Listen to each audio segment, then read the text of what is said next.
Hello juniors and batchmates. यार आज एक क्लास ली थी न्यूरेक्सियल एनेस्थीसिया की एनाटॉमी और टेक्निक पर। बट हिस्ट्री के बारे में मैंने कुछ नहीं बताया। अब हिस्ट्री इतनी बोरिंग होती है कि किसी को ना ही पढ़ाने में ना ही सुनने में इंटरेस्ट होता है।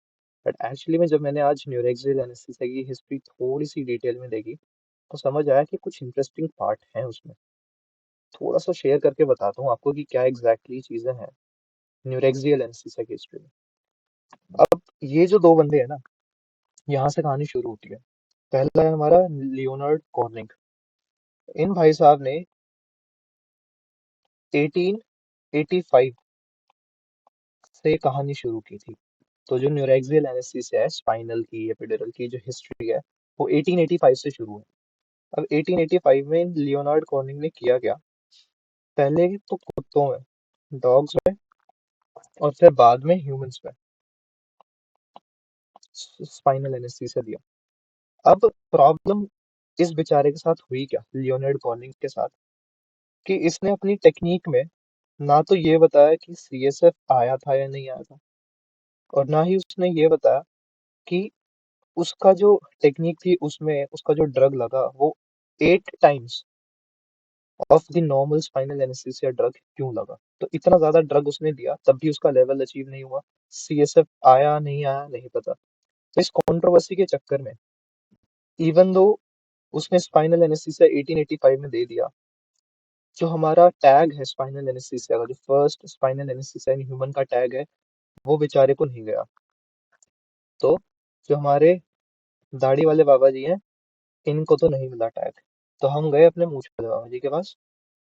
इन्होंने क्या किया, फर्स्ट टाइम ह्यूमन सर्जरी में ऑफिशियली 19 सॉरी 1898 में, लगभग लगभग 13 इयर्स के बाद 13 इयर्स के बाद स्पाइनल एनेस्थीसिया दिया, और इन्होंने अपनी स्टडी करा ली पब्लिश।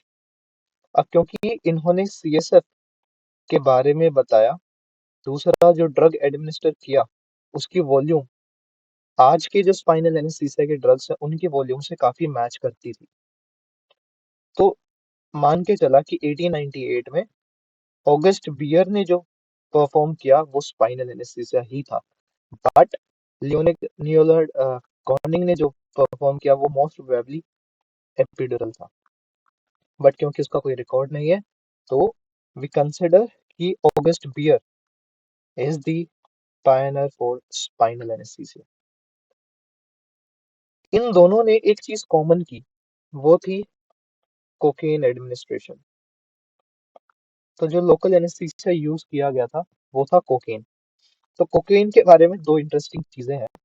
पहला तो ये, फ्रेडरिक गेडेक गेडेक ने, आई रिमेम्बर इट लाइक, गेडेक ने गड़ैक करके कोका के प्लांट पे हिट किया और उससे एक्सट्रैक्ट किया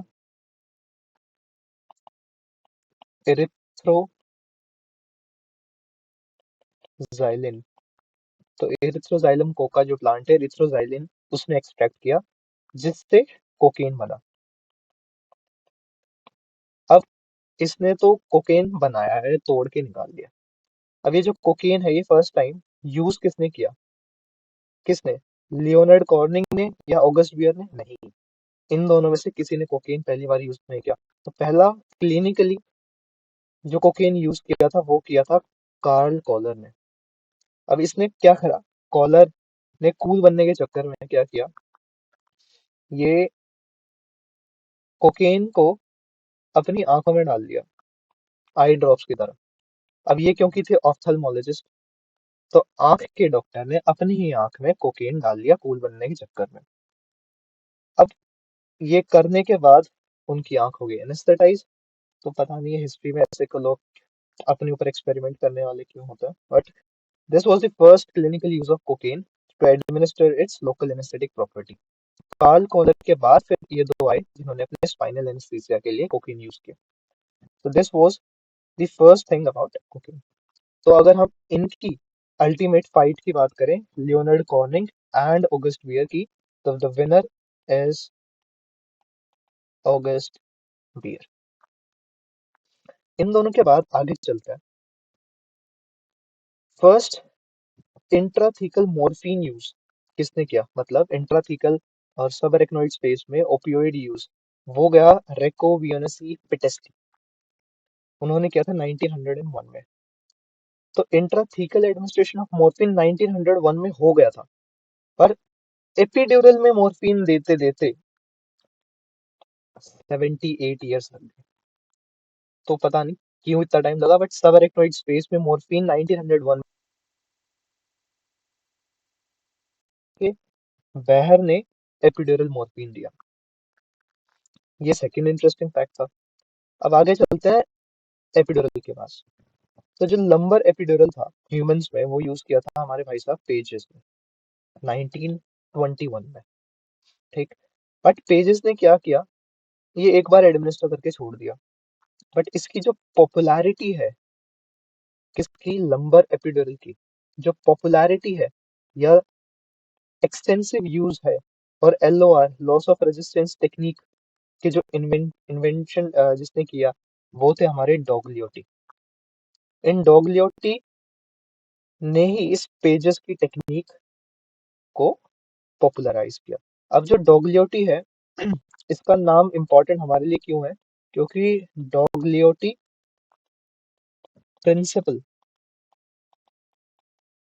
is another name for LOR technique। तो loss of resistant technique which is use to check कि हमारी निडल एपिड्यूरल स्पेस में गई है नहीं है, उसको हम डॉगलियोटी प्रिंसिपल भी बोलते हैं, इसीलिए इसका नाम इंपॉर्टेंट है हिस्ट्री में। इनके बाद आया हमारे हिंगसन भाई साहब। इन हिंगसन भाई साहब की हमको रिलेशन याद रखना है मरीन नेवी के साथ। तो हमारे जो नेवी हॉस्पिटल था, जिसमें कोस्ट गार्ड है, नेवी वाले सोल्जर्स हैं, तो उनका एक हॉस्पिटल डेडिकेटेड था, उस हॉस्पिटल में काम करते थे हिंगसन। हिंगसन ने क्या किया, दो अलग अलग डॉक्टर्स के साथ काम किया और अपना अलग अलग जगह पर कॉन्टिन्यूअस कॉर्डल का यूज किया। कॉन्टिन्यूअस कॉर्डल में पहले इन्होंने काम किया साउथ वर्थ के साथ। साउथ वर्थ के साथ इन्होंने मिलकर की वेरिकोज सर्जरी। अब वेरिकोज सर्जरी मतलब एक सर्जरी वाले के साथ इन्होंने काम करके वेरिकोज सर्जरी करा ली इन कॉन्टिन्यूअस कॉर्डल। पर उसके बाद इन्होंने क्या किया, एक ऑब्स्टेट्रिक प्रोफेसर को पकड़ा, एडवर्ड को, और इनको पकड़ के उन्होंने एक इमरजेंसी LSCS में कॉन्टिन्यूअस कोडल का यूज किया।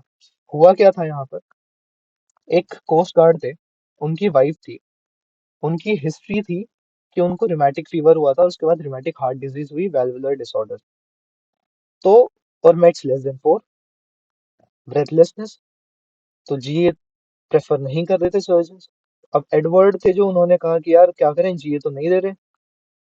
ठीक है, तो उन्होंने क्या किया, कुछ ऐसा करने की कोशिश करी जिससे ना तो नॉर्मल लेबर की जरूरत पड़े, क्योंकि नॉर्मल लेबर की तरफ जाएंगे तो भी कार्डियक फेलियर की तरफ जाएगी पेशेंट, जीए देंगे तो भी, तो दोनों ही तरफ से फंस गया था।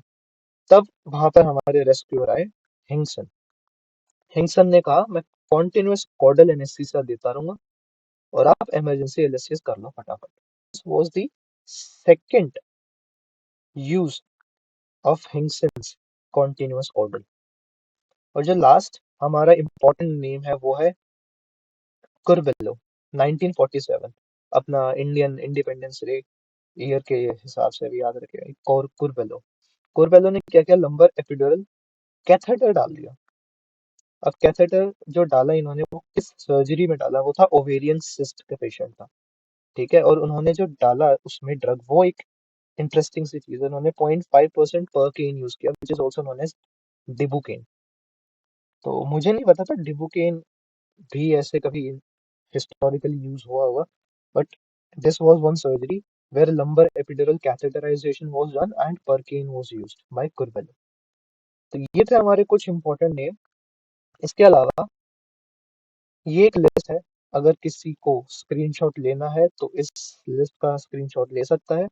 अब ये लिस्ट है क्या, procaine, tetracaine, lidocaine, chloroprocaine, mepivacaine and bupivacaine. तो ये सारे ड्रग अलग अलग लोगों ने अलग अलग टाइम पे यूज किए हैं। तो ये था हमारी कुछ दो तीन हिस्ट्री के points. Leonard Corning, August Bier की फाइट, हमारे कार्ल कॉलर की कूल बनने की हरकत, और उसके बाद मॉर्फिन की एडमिनिस्ट्रेशन, पेजेस भैया की popularity by Dogliotti, Hingson, and catheterisation by कुर्बला।